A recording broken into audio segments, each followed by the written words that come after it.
This next article from the Daily Mail: woman thrown through air into the sea by a motorboat explosion. The gas station attendant and a family member on board were not harmed by the explosion in the port of Ponza. The other two family members jumped into the water to escape the burning boat.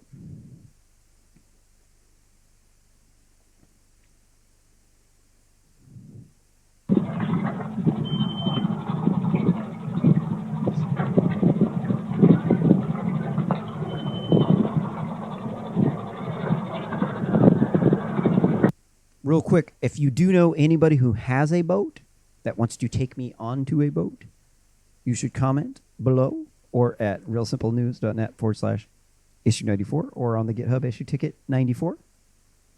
Boo! Woo!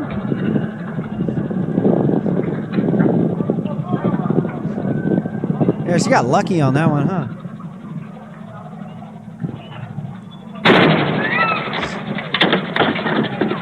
So obviously it's a gas station.